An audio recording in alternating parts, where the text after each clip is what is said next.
Do you know when to advocate for your own point of view and when to just shut up and listen? In today's episode, we are talking all about the balance between advocacy and inquiry, and how getting that balance right can make a huge difference in your relationship. This is Love Smarter, the show for women who want extraordinary love and aren't afraid to learn for it.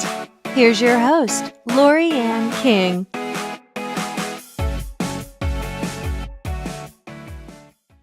Hey. Today I'm talking about a concept that was originally developed in Peter Senge's great book, The Fifth Discipline. Now, this is a book about management. It's meant for large corporations. This was one of the most helpful corporate trainings I learned when I lived in the corporate world. Learning to distinguish between how much we're advocating and how much we're inquiring in a conversation can bring a huge amount of freedom to your conversations, and you're likely to get way better results. So what is advocacy and what is inquiry? Advocacy is when you are pushing your own perspective or your own point of view. You're advocating for a point. You might have a strongly held opinion. You might have a strong preference for how things should go. When that's what you're talking about and you're trying to get someone else to see your point of view, you're advocating. Inquiry, on the other hand, is when you leverage your curiosity. It's when you're actually trying to find more information. You might be looking to discover the other person's point of view, or to find information that they have that you don't know yet.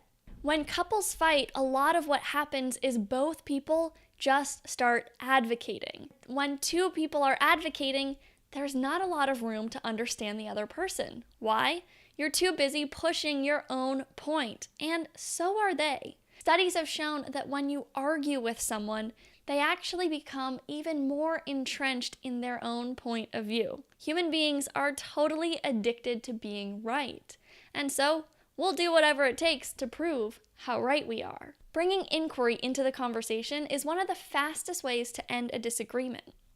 Often you'll find that if you had full information about your partner's experience, perspective, or intention, you would find a way for the argument to just disappear. You could actually come to a mutual understanding where you respect the other person's perspective. You might even understand it. Because romantic relationships are built on a foundation of love, we want to find win-win solutions. And this becomes a whole lot easier when we use more inquiry in the conversation. So ask more questions and ask them with a genuine curiosity, like you really want to know the answer. Here are 4 great questions you can ask when you find that you're doing a little too much advocacy and not enough inquiry. Number 1, what do you think about that? Ask them for their thoughts and really listen.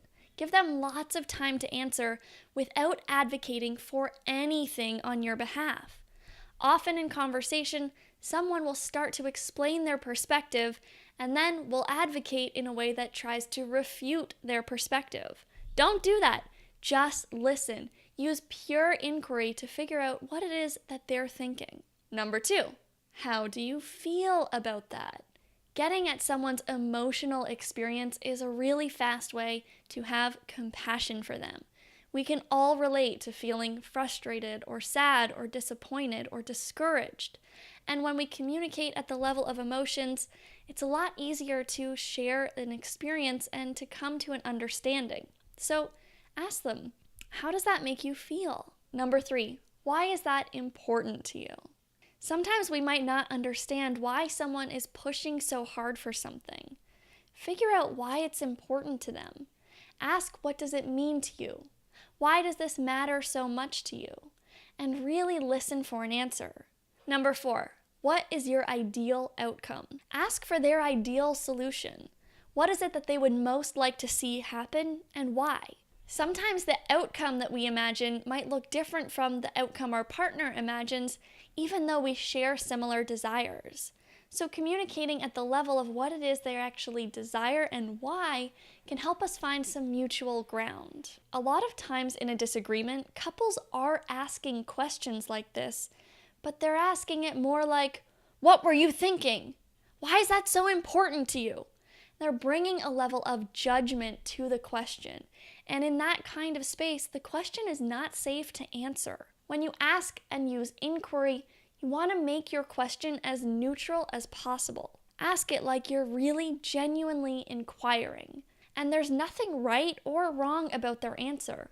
You're just getting more information so that you can come to a better result. The balance of advocacy and inquiry can be used to solve arguments, but it can also be used in everyday life. Perhaps one of you does more of the advocating in the relationship, and the other person naturally takes more of an inquiry role.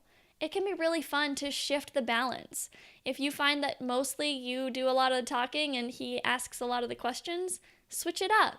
Start inquiring, asking more questions to get your partner's experience. Or if you're the one that does a lot of the listening, maybe just try on advocating a little bit more. Be willing to share more of yourself and share more of your perspective. This can really freshen up the experience of a relationship, and you'll probably learn things you didn't know about your partner. All right, that's all for today. I will catch you next time, and until then, love smarter. Hey, did you like this episode? Then you will love my upcoming live online class. You'll leave with insights that improve your love life immediately. Plus, you'll have the chance to ask me anything. This class is completely free and it always fills up quickly. So head on over to laking.tv/free class to register right now. See you in class.